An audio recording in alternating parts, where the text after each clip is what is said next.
Kumusta po? Ako po si Dr. Mila De La Paz, isang board-certified na gynecologist at espesyalista sa kalusugan ng kababaihan. Sa mahigit 30 taon, inilaan ko ang aking propesyon sa pagtulong sa mga kababaihan na harapin ang mga pagbabagong kaakibat ng pagtanda. Personal ko pong nasaksihan ang mga paghihirap na kinakaharap ng maraming senior at ang magandang balita ay marami sa mga isyong ito ay maaaring naiwasan sa pamamagitan lamang ng ilang simpleng pagbabago.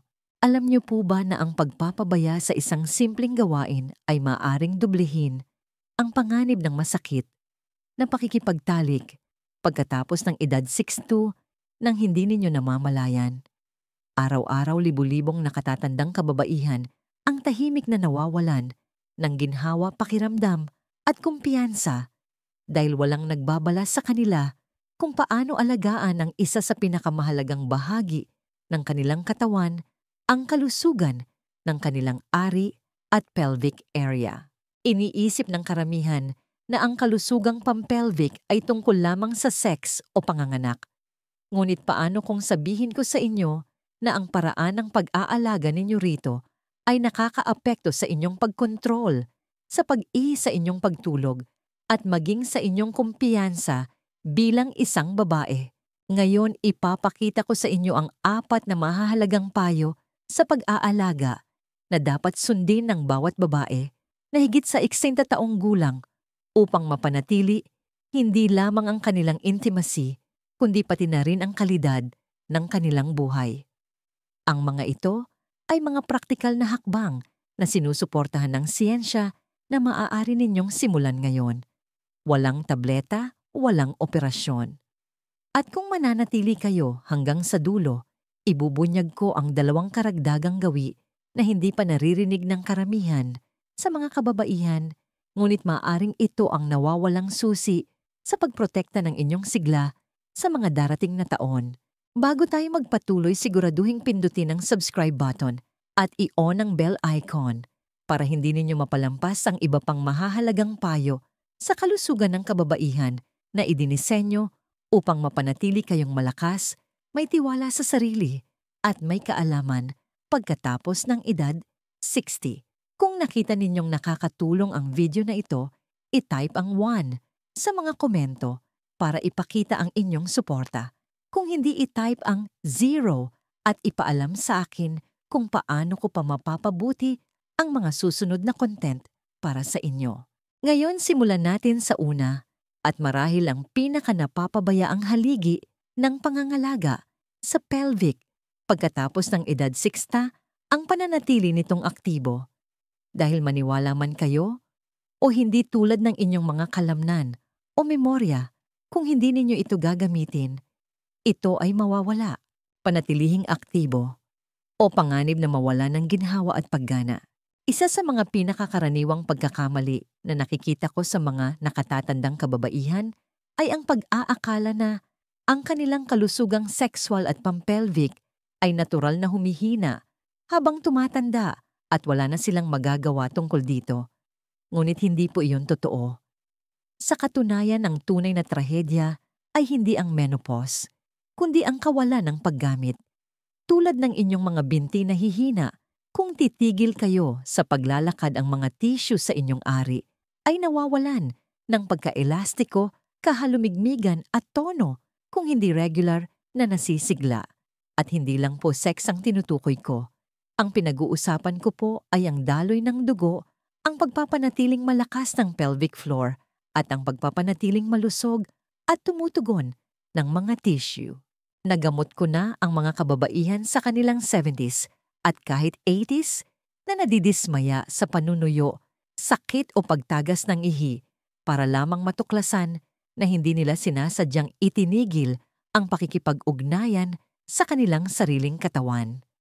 Ang katotohanan, kung hindi ninyo mapapanatili ang regular na daloy ng dugo sa pelvic area, sa pamamagitan man ng intimacy, banayad na self-stimulation o kahit na mga non-invasive na kagamitan, tulad ng pelvic floor exercisers o dilators, nanganganib kayong mawala ang mahalagang pagkaelastiko at paggana ng maselang bahaging ito. Ang arousal ay hindi lamang tungkol sa kasiyahan.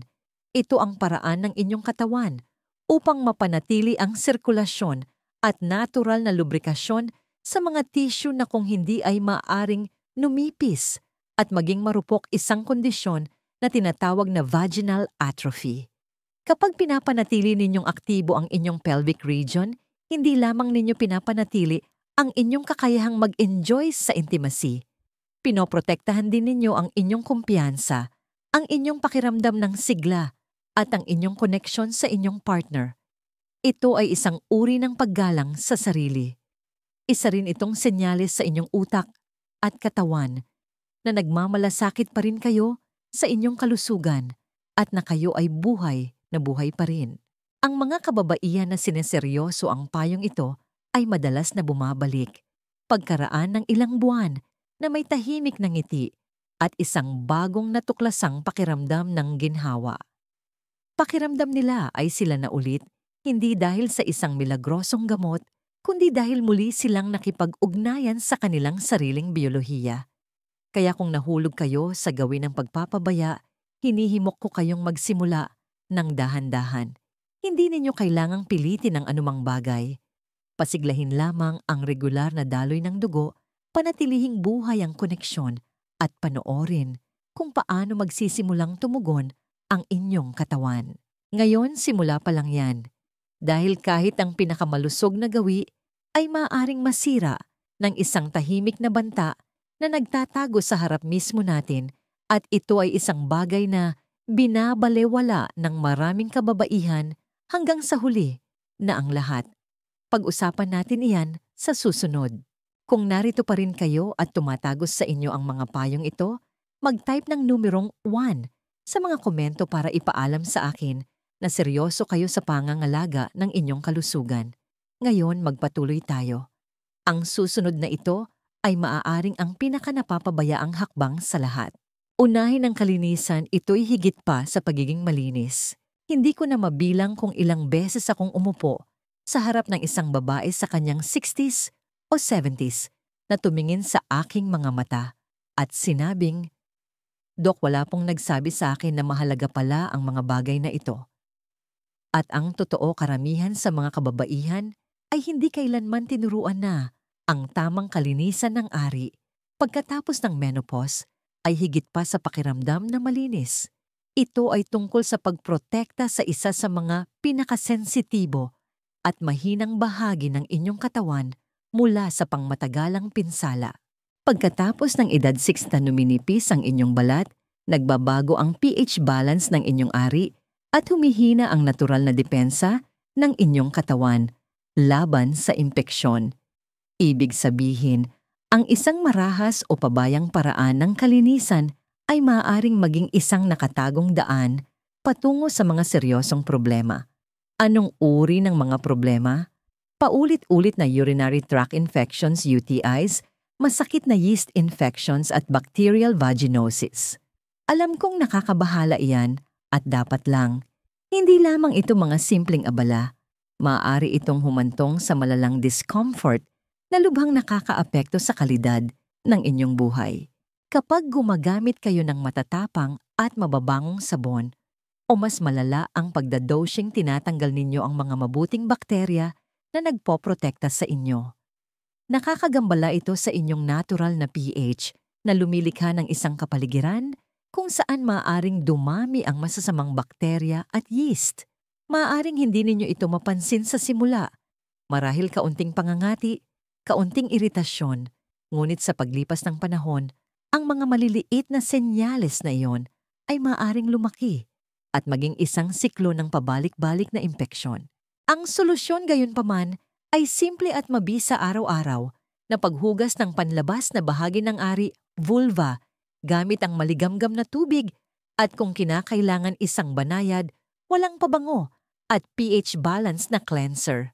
Laging patuyuin ang lugar sa pamamagitan ng pagtap, hindi pagkuskos. At kung kayo ay sexually active, ugaliing umihi pagkatapos makipagtalik upang matulungang mailabas ang bakterya mula sa urethra. Ang mga simpleng gawaing ito ay nagpoprotekta sa maselang ecosystem ng inyong katawan. Kapag inaalagaan ninyo ng maayos ang inyong kalinisan, hindi lamang ninyo pinoprotektahan ang inyong kalusugan, ibinabalik din ninyo ang ginhawa at kumpiyansa. Mayroong isang malalim na pakiramdam ng kapangyarihan sa pag-alam na ang inyong katawan ay balanse malusog at inaalagaan. Ito ay isang tahimik na pagkilos ng paggalang sa sarili na nagbubunga sa kung ano ang nararamdaman ninyo araw-araw. Ngunit kahit na ang pinakainaalaga ang katawan ay maaaring maging biktima ng isang pagkakamali na hindi namamalaya ng karamihan sa mga kababaihan hanggang sa ito ay humantong sa isang bagay na mas masakit kaysa sa kanilang inaakala. At iyan ang susunod nating tutuklasin. Iwasan ang masakit na pakikipagtalik protektahan. Ito mula sa panloob na iritasyon. Isa ito sa mga aral na natutunan ng napakaraming kababaihan sa mahirap na paraan at sa puntong yon malaki na ang pinsalang emosyonal at pisikal. Nagkaroon na ako ng mga nakatatandang pasyente na dumating sa aking opisina na nababalisa dahil sa sakit sa tuwing nakikipagtalik na hindi nila maipaliwanag na nagiging dahilan upang iwasan na nila ito ng tuluyan. Matapos ang isang masusing pagsusuri, madalas itong nag-uugat sa isang bagay na nakakagulat na karaniwan, ngunit bihirang pag-usapan ang pakikipagtalik ng walang sapat na lubrikasyon. Kasi po pagkatapos ng menopause ang mga pader ng ari ay numinipis, hindi na gaanong elastiko at mas kaunti na ang natural na moisture na ginagawa. Ang pagtatangkang makipagtalik sa ganitong estado ay naglalagay dito sa panganib. Ang friksyon ay lumilikha ng tinatawag nating micro-tears, maliliit na gasgas sa loob na hindi nyo nakikita pero tiyak na mararamdaman ninyo bilang hapdi o kirot. Ngunit sa paglipas ng panahon ito ay nadadagdagan. Ang paulit-ulit na iritasyong ito ay maaaring humantong sa malalang pamamaga pananakit at isang psikolohikal na tugon kung saan naninigas ang inyong katawan sa pag-aabang ng sakit na lalo pang nagpapalala sa problema. Ito'y isang masamang siklo. Ngayon, hindi ito namamalayan ng karamihan sa mga kababaihan dahil nararamdaman nila ang presyo na mag-perform. Tulad noong sila ay nasa 30s. Ngunit kapag kayo ay higit sa 60, ang kakayahan ng inyong katawan na maghilom ay hindi na tulad ng dati. Kaya sinasabi ko ito sa aking mga pasyente, pakinggan ang inyong katawan. Huwag magmadali. Kung hindi kayo ganap na handa at komportable, okay lang na magdahan-dahan, makipag-usap at idagdag kung ano ang kulang. Walang masama sa paghingi ng tulong. Sa katunayan ito ay tanda ng karunungan. Ang isang dekalidad at pangmatagalang lubricant ay hindi isang optional na gamit. Ito ay isang mahalagang kagamitan para sa ligtas at masayang pakikipagtalik pagkatapos ng edad 60. Ang bukas na komunikasyon sa inyong partner tungkol sa kung ano ang tama sa pakiramdam ay mahalaga upang maiwasan ang mga sitwasyong humahantong sa sakit. Ang intimacy pagkatapos ng edad 60 ay dapat na mas tungkol sa koneksyon kaysa sa isang partikular na layunin. Kapag nilapitan ninyo ito ng may pag-iingat, ito ay nagiging mas ligtas, mas mayaman at higit na kasiya siya. Ngunit kahit na iwasan ninyo ang pagkakamaling ito, may isa pang nakatagong panganib na tahimik na nagnanakaw ng inyong kagalakan hindi mula sa inyong katawan, kundi mula sa inyong isipan. Ito ay isang modernong gawi na nagbabago kung paano nauugnay ang mga kababaihan sa kanilang sariling mga pagnanasa. At ito ang kailangan nating tuklasin sa susunod. Kung nanonood pa rin kayo at ang mga kaalamang ito ay nagkakaroon ng epekto sa inyo, i-type ang numerong 1 sa mga komento upang ipaalam sa akin na nakatutok kayo. Ngayon magpatuloy tayo sa ika-4 na punto. Ito ay isang bagay na maaaring tahimik na nakakaapekto sa inyong kumpiyansa nang higit pa sa inaakala ninyo. Bawiin ang tunay na intimacy lampasan ng presyo na mag-perform. Maaaring ito ay isang sensitibong paksa, ngunit ito ay isang bagay na nararapat pag-usapan, lalo na sa mga kababaihan na higit sa 60. Nakatagpo na ako ng hindi mabilang na kababaihan na tahimik na umamin na nakakaramdam sila ng matinding presyon na magmukha o umakto sa isang tiyak na paraan sa panahon ng intimacy na kadalasang mas nakatuon sa karanasan ng kanilang partner kaysa sa kanila. Madalas silang nagsasabi ng mga bagay tulad ng gusto ko lang siyang pasayahin o masyadong matagal para sa akin.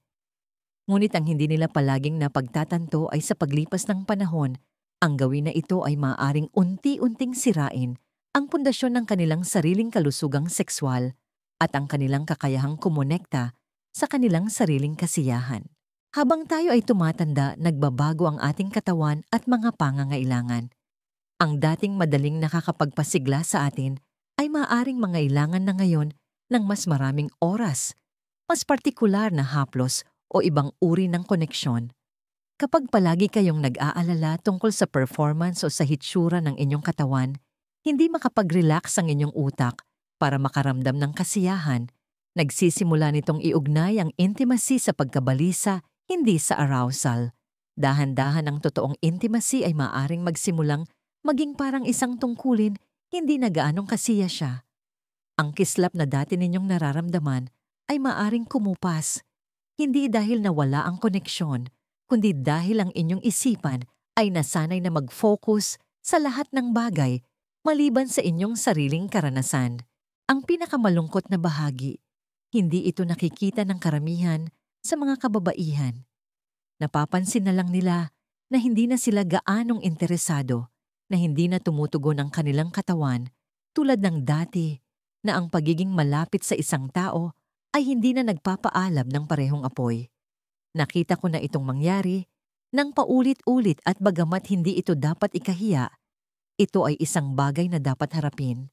Kapag sinimulan ninyong bitawan ang presyon na mag-perform, may isang malakas na bagay na nagsisimulang mangyari. Muli ninyong matutuklasan ang sensitivity.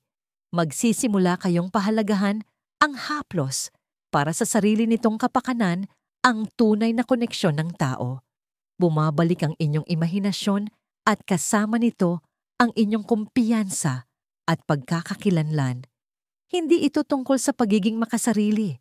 Ito ay tungkol sa pagbibigay sa inyong isip at katawan ng espasyo upang muling kumonekta. Lalo na pagkatapos ng edad 60 kung kailan napakaraming bahagi ng buhay, ang nagbabago ang ganitong uri ng muling pagkonekta ay maaaring maging lubos na nakapagpapagaling. Magsisimula kayong maramdaman na naroroon kayo muli, buhay muli. Ang intimacy ay nagiging hindi na tungkol sa isang resulta, kundi tungkol sa presensya, mas tungkol sa inyo. Ngunit kahit na na-master na ninyo ang inyong mga gawi at mindset, mayroon pang isang huling piraso ng puzzle na napapabayaan ng maraming kababaihan. Hindi ito tungkol sa kung ano ang ginagawa ninyo sa araw. Ito ay tungkol sa kung paano kayo natutulog sa gabi. At diyan, papasok ang ating unang bonus tip. Bonus tip 1, baguhin ang paraan ng inyong pagtulog. Madaling baliwalain ang maliliit na bagay, lalo na kung naging bahagi na ito ng inyong routine sa loob ng maraming dekada. Ngunit minsan, ang pinakamaliliit na gawi ang tahimik na nagdudulot ng pinakamalaking pinsala. At para sa maraming nakatatandang kababaihan, ang paraan ng kanilang pagtulog ay nabibilang sa kategoryang iyon. Nagkaroon na ako ng mga babaeng nasa 60s at 70s na lumapit sa akin na nagrereklamo ng malalang iritasyon, pangangati o paulit-ulit na impeksyon na tila bigla na lang lumitaw. At kapag sinuri namin ang kanilang pamumuhay, isang nakatagong detalye ang madalas na lumalabas. Natutulog sila nang nakasuot ng masikip at gawa sa synthetic na underwear. Ngayon, alam kong maaaring parang maliit na bagay iyan sa simula. Anong pagkakaiba ang magagawa ng isang underwear, di ba? Ngunit narito ang hindi alam ng karamihan. Sa mga kababaihan, kailangang makahinga ng inyong vaginal area. Ang masikip at hindi breathable na tela tulad ng nylon o spandex ay nagkukulong ng init at pamamasa. Lumilikha ito ng perpektong mainit at mamasa-masang kapaligiran para dumami ang yeast at masasamang bakterya. Maaari nitong guluhin ang inyong maselang pH balance at humantong sa isang nakakadismayang siklo ng mga impeksyon at iritasyon. Kapag ipinapaliwanag ko ito sa mga pasyente, madalas mayroong isang sandali ng katahimikan na sinusundan ng isang tahimik na pakiramdam ng sorpresa. Dahil ito ay isang napakasimpleng solusyon, palitan lang kung ano ang isinusuot ninyo sa pagtulog. Magpalit sa maluwag na cotton na underwear. O mas mabuti pa, huwag nang magsuot ng kahit ano. Bigyan ng inyong katawan ng kalayaan at sirkulasyon ng hangin na kailangan nito upang mapanatili ang isang malusog na balanse sa magdamag. Ito ay isang maliit na pagbabago, ngunit maaari nitong protektahan ang inyong kalusugan sa napakalaking paraan. At higit pa maraming kababaihan ang nagsasabi sa akin na mas mahimbing ang kanilang tulog sa ganitong paraan. Mas kaunting pag-ikot-ikot, mas kaunting discomfort, mas mahimbing na gabi. Ito ay isang anyo ng pag-aalaga sa sarili na hindi pinag-uusapan. Ngunit kapag sinubukan ninyo ito, magtataka kayo kung bakit hindi ninyo ito sinimulan ng mas maaga. Ngunit kahit na binago ninyo ang paraan ng inyong pagtulog, mayroon pa ring isang huling tip na nag-uugnay sa lahat isang bagay na nakakaapekto sa bawat bahagi ng inyong katawan kasama na ang inyong kalusugang pampelvic. Hindi ito tungkol sa isang routine o produkto. Ito ay tungkol sa inyong buong pamumuhay. At maniwala kayo ang susunod na ito ay maaaring ang pinakamakapangyarihan sa lahat. Bonus tip 2. Ang inyong pamumuhay ang ugat ng kalusugang pampelvic. Sinabi ko na ito sa hindi mabilang na mga pasyente sa paglipas ng mga taon at sasabihin ko itong muli dito dahil napakahalaga nito. Hindi ninyo maaaring ihiwalay ang inyong pelvic health sa kabuuan ng inyong buhay. Lahat ay konektado. Nakita ko ang mga kababaihan na sinubukan ang bawat cream sa merkado, hinabol ang mga mabilisang lunas. Kahit na isinasaalang-alang ang mga operasyon, ngunit binabaliwala nila ang pinakamakapangyarihang gamot na magagamit nila ang kanilang pang-araw-araw na gawi. At ang totoo, pagkatapos ng edad 60, ang inyong pamumuhay ay hindi lamang isang background factor. Ito ang nagiging pundasyon para sa lahat, lalo na sa inyong kakayahang maging malakas, masigla, at komportable. Ang mga tissue ng ari at ang pelvic floor ay lubhang apektado ng inyong pangkalahatang kalusugan, ang inyong mga hormone sirkulasyon at antas ng pamamaga. Kaya naman, ang panunuyo ng ari o mga issue sa pag-ihi ay hindi lamang mga hiwalay na problema. Madalas itong isang maagang babala ng isang mas malalim na kawalan ng balanse. Ang hindi magandang dieta, kakulangan sa paggalaw, sobrang alak, malalang stress, o taon ng paninigarilyo, lahat ng mga bagay na ito ay unti-unting sumisira sa mga sistema ng inyong katawan na nakakagambala sa balanse ng hormone at nagpapahina sa mga tissue, madalas ng walang malinaw na sintomas hanggang sa huli na ang lahat. Ngunit narito ang bahaging nagbibigay sa akin ng pag-asa, maaari itong baligtarin. Nasaksihan ko ang mga kababaihan sa kanilang 70s na ganap na binago ang kanilang kalusugang pampelvic sa pamamagitan lamang ng pagbabago ng kanilang pamumuhay. Hindi ito nangangailangan ng perpeksyon. Nangangailangan ito ng pagiging pare-pareho. Maglakad araw-araw kahit sa paligid lang ng inyong lugar. Kumain ng tunay na pagkain, sariwang gulay, healthy fats, malinis na protina. Manatiling hydrated. Unahin ang inyong tulog. Huminga ng malalim. Bitawan ng nakalalasong stress. At higit sa lahat, maniwala na ang inyong katawan ay gusto pa ring magtrabaho para sa inyo. Kailangan lang nito na makipagtulungan kayo dito. Kapag tinatrato ninyo ang inyong pamumuhay bilang gamot, lahat ng iba pa ay bumubuti ang inyong enerhiya, inyong mood, inyong intimacy, inyong kumpiyansa. Hihinto kayo sa pakiramdam na lumiliit ang buhay sa paligid ninyo at magsisimula kayong maramdaman na marami pa kayong buhay na dapat isabuhay. Ngayon, kung sinundan ninyo ako hanggang dito, nagawa na ninyo ang una at pinakamahalagang hakbang, ang kamalayan. Ngunit huwag tumigil dito. Ang isang mas magandang kinabukasan ay nagsisimula sa simpleng pangangalaga. Kung umabot kayo hanggang dito, may gusto akong sabihin mula sa puso, salamat po. Hindi lang sa pakikinig, kundi sa pagiging handang harapin ang isang paksa na mas gugustuhin ng karamihan sa mga kababaihan na iwasan. Kailangan yan ng tapang. Ipinapakita niya ng antas ng paggalang sa sarili na minamaliit ng napakaraming tao sa mga nakatatandang kababaihan. At gusto kong tandaan ninyo ang isang mahalagang bagay, ang pag-aalaga sa inyong pelvic health pagkatapos ng edad 60 ay hindi tungkol sa vanity at tiyak na hindi ito tungkol sa paghahabol sa kabataan.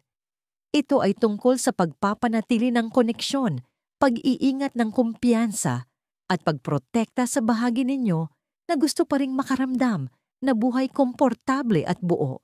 Maglaan tayo ng sandali upang pagnilayan ang ating napag-usapan. Ang pananatiling aktibo ay hindi lamang tungkol sa sex. Ito ay tungkol sa pagpapanatili ng daloy ng dugo, malusog na mga tissue, at ang inyong pakiramdam ng sigla. Ang pag-uuna sa kalinisan ay isang simple at marangal na gawa ng paggalang sa inyong katawan na pumipigil sa mga problemang ayaw harapin ng sino mang babae sa huli. Ang pag-iwas sa masakit na pakikipagtalik ay maaring parang maliit na detalye, ngunit maaari kayong iligtas nito mula sa taon ng discomfort at protektahan ang inyong pagnanasa para sa intimacy. At ang pagbawi sa tunay na intimacy iyon ay tungkol sa pagbawi sa inyong kakayahang tunay na kumonekta sa inyong sarili at sa isang partner. Pagkatapos ay pinag-usapan natin ang pagtulog, kung paano kahit na isang bagay na kasing simple ng masikip na underwear ay maaaring lumikha ng pangmatagalang iritasyon kung hindi tayo mag-iingat. At sa wakas tiningnan natin ang katotohanan sa likod ng lahat, ang inyong pamumuhay. Kung ano ang inyong kinakain, kung paano kayo gumagalaw, kung paano kayo humihinga lahat. Iyan ay mahalaga. Ang mga pagpipiliang ito ay hindi lamang tungkol sa pagpapahaba ng buhay. Ito ay tungkol sa paggawa ng mga darating na taon na mas puno, mas malakas, at mas makabuluhan. Nakipagtrabaho na ako sa mga kababaihan sa kanilang 60s, 70s at kahit 80s na pakiramdam ay tapos na ang kanilang pinakamagagandang araw hanggang sa bawiin nila ang kontrol sa kanilang kalusugan. At masasabi ko sa inyo, ng personal hindi pa huli ang lahat para magbago. Hindi ninyo kailangang baguhin ang inyong buhay sa isang gabi. Kailangan nyo lang magsimula isang hakbang, isang gawi, isang mas mahusay na pagpili. Narito ang isang aral sa buhay na natutunan ko at ibinahagi ng hindi mabilang na beses. Ang kalidad ng inyong buhay bukas ay nakasalalay sa maliliit at tuloy-tuloy na mga desisyong ginagawa ninyo ngayon. Ang inyong katawan, inyong isipan, inyong mga relasyon lahat, sila ay nakikinig pa rin. Kaya kausapin sila ng may pag-aalaga. Naghihintay sila na magpakita kayo. At ngayon, alam na ninyo kung paano. Kung ang mensaheng ito ay nagsalita sa inyo, huwag ninyo itong sarilinin. Ibahagi ito sa ibang babae na kailangang marinig ito. Isang kaibigan, isang kapatid, isang ina. At kung handa na kayong kontrolin ang inyong kalusugan at gusto pa ng mga gabay, na tulad nito pindutin ang subscribe button para sabay nating lakbayin ang paglalakbay na ito. Pakiusap, ipaalam din ninyo sa akin sa mga komento kung alin sa mga payong ito ang pinakatumatak sa inyo o kung mayroon kayong mga katanungan. Ang inyong kapakanan ay mahalaga.